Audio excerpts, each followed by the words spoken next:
اس کے علاوہ جو بڑے ہیں ان میں جو سب سے پہلا مسئلہ بیماریوں میں آتا ہے وہ جو ہے ڈائبٹیز ہے۔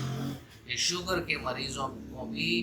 جو نیوروپیتھی ہو جاتی ہے تو اس میں اکثر یہ جو بلیڈر کو کنٹرول کرنے والے نروز ہیں اس میں ڈیفیکٹ آ جاتا ہے، جس کی وجہ سے پھر ان کو پیشاب پر کنٹرول نہیں رہتا، پیشاب بار بار آتا ہے، جو نیوروجینک بلیڈر کے علامات ہیں وہ ظاہر ہونا شروع ہو جاتے ہیں۔ ملٹیپل اسکلیروسس کے پیشنٹ جو ہوتے ہیں ان کو بھی یہ مسئلہ ہوتا ہے۔ اس کے علاوہ پارکنسنزم میں بھی یہ مسئلہ ہوتا ہے۔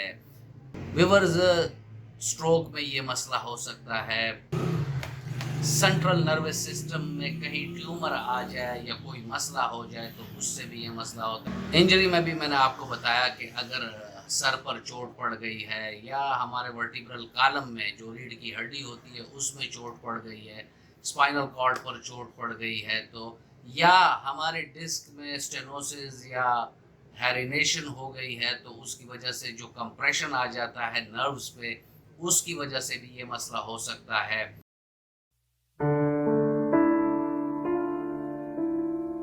ویورز اب ہم چلتے ہیں اور علامات کو دیکھتے ہیں کہ کون سی ایسی رہنما علامات ہیں جس سے ہمیں پتہ چل سکے کہ اس پیشنٹ کو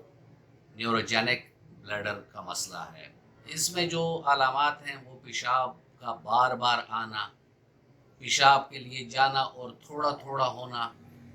پیشاب کا زیادہ جمع ہو کر ڈربلنگ کرنا، یعنی ویسے ہی پیشاب قطرہ قطرہ ادھر سے آتا ہے، پیشاب کے دوران درد ہونا، اور اکثر یہ ہوتا ہے کہ نیوروجینک بلیڈر میں بلیڈر بھر جاتا ہے لیکن اسپائنل کارڈ اور بلیڈر کا ایک وہ ہے کوارڈینیشن ہے، اس میں فرق ہوتا ہے، تو سگنل وہ برین کو بھجواتا نہیں ہے کہ بلیڈر بھر چکا ہے، اور پھر ایسے میں جب یورین ریٹینشن ہوتی ہے تو اس کا ڈائریکٹ ایفیکٹ گردوں پر پڑتا ہے، جس سے آپ کو دونوں اطراف میں، کمر کے نیچے دونوں اطراف میں درد بھی ہو سکتا ہے۔ اس میں کڈنی کی انجری بھی ہو سکتی ہے، رینل فیلیور بھی ہو سکتا ہے، اور جب یہ بلیڈر بہت زیادہ بھر جاتا ہے تو اس نے تھوڑی بہت اوور فلو تو کہیں نہ کہیں کرنی ہے، تو وہ جو اسپینچر ہے نیچے اس پر زور ڈال کر تھوڑا تھوڑا ڈربلنگ پیشاب کی ہوتی رہتی ہے۔ رات میں 8 سے 10 بار پیشاب کے لیے اٹھنا بھی یہ ظاہر کرتا ہے کہ مریض کو نیوروجینک بلیڈر ہے۔ اس کے علاوہ اس میں ایک ارجنسی ہوتی ہے کہ اگر میں پیشاب کے لیے نہ گیا تو میرا پیشاب کسی طرح نکل جائے گا۔ ڈائگنوز میں ہم کیا کرتے ہیں، ایک تو اسٹڈی ہے یورو ڈائنامک اسٹڈی، یہ کرتے ہیں، اس کے علاوہ سسٹوسکوپی ہے وہ کرتے ہیں، اس کے علاوہ جو الٹرا ساؤنڈ ہے وہ کرتے ہیں، بلڈ کے ٹیسٹ کرتے ہیں، اور ساتھ میں مریض کی جو کمپلیٹ ہسٹری ہوتی ہے، کیونکہ اس کو بھی پتہ ہوتا ہے کہ مجھے کسی نہ کسی مسئلے کی وجہ سے یہ پرابلم ہوئی ہے۔ اگر وہ چوٹ کی ہسٹری بتاتا ہے تو اس میں ہم پھر ایم آر آئی لمبر ورٹیبرس کا بھی کرتے ہیں، ساتھ میں سی ٹی اسکین میں بھی یہ پتہ لگانے کی کوشش کرتے ہیں کہ برین میں کسی جگہ پر ایسی انجری تو نہیں ہوئی یا اسٹروک کی وجہ سے کوئی ایسا مسئلہ تو نہیں ہوا، تو یہ اس کے کچھ ڈائگنوسٹک ٹولز ہیں۔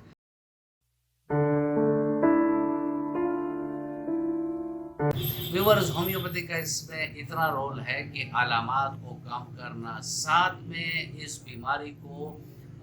پروگرس سے روکنا، یعنی آگے اس کو بڑھنے سے روکنا۔ یہاں تک ہومیوپیتھک کے اس میں بہت اچھے اور بہترین رزلٹ ہیں۔ ہاں، یہاں تک ہو سکتا ہے کہ اگر ورٹیبرز میں پرابلم ہے، ان کے جو لوکیشن ہے اس میں فرق ہے، یا وہ کمپریشن ہے یا اسٹینوسس ہے، تو اگر ہم لمبر ورٹیبرز کو ٹھیک کر دیں تو جو نرو کمپریشن آ رہا ہے تو وہ ختم ہو جاتا ہے، جس کی وجہ سے پھر نیوروجینک بلیڈر بھی ٹھیک ہو جاتا ہے۔ لیکن اکثریت ایسے نروس سسٹم کے ڈیمیج ہوتے ہیں کہ جو irreversible ہوتے ہیں، یعنی اس میں پھر آپ پہلے کی طرح نہیں ہو سکتے۔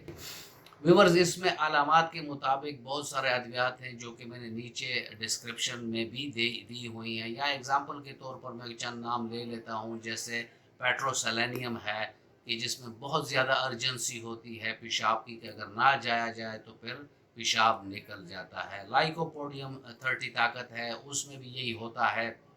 کہ رات میں 8 سے 10 بار وہ پیشاب کے لیے اٹھ رہا ہے، تو ایسے مریضوں کو اگر لائکوپوڈیم 30 آپ دیتے ہیں تو اس سے اس کا یہ مسئلہ ختم ہو جاتا ہے۔ پیشاب پر بالکل ہی کنٹرول نہیں ہوتا، جیسے ہی آتا ہے فوراً نکل جاتا ہے، تو ایسے میں آپ برائٹا کارب 30 دے سکتے ہیں۔ تو ویورز یہ میں نے آپ کو 2-3 ایگزامپل دے کر سمجھا دیا کہ اس طرح علامات کے مطابق اگر آپ کسی قابل ہومیوپیتھک ڈاکٹر کے پاس جائیں اور آپ کے علامات دیکھیں اور ان علامات پر آپ کو میڈیسن ملیں تو بہت چانس ہوتا ہے کہ آپ کی بیماری کی علامات میں 60 سے 70% تک کمی دیکھنے میں ملے اور بیماری کو آگے بڑھنے سے بھی یہ روک دیتا ہے۔ ساتھ میں نروز ٹانک آپ استعمال کر سکتے ہیں، ہومیوپیتھی کے کافی سارے ہیں، بایوکیمک میں کولیفاس بھی ایک ایسا برین اینڈ نرو ٹانک ہے کہ وہ بھی آپ استعمال کر سکتے ہیں تاکہ آپ کی جو کوارڈینیشن کی پرابلم ہے تو وہ بھی اس سے رفع ہو سکے۔ ویورز یہ تھا آج کا ہمارا ٹاپک اور میں امید کرتا ہوں کہ آپ کو اچھا لگا ہوگا۔ اگر آپ کو اچھا لگا ہے تو ویڈیو کو لائک کر دیں اور فرینڈ اینڈ فیملی ممبرز کے ساتھ اس کو شیئر کر دیں۔ ملتے ہیں کسی ایسی ہی اچھی ویڈیو میں، تب تک کے لیے اجازت، اللہ حافظ۔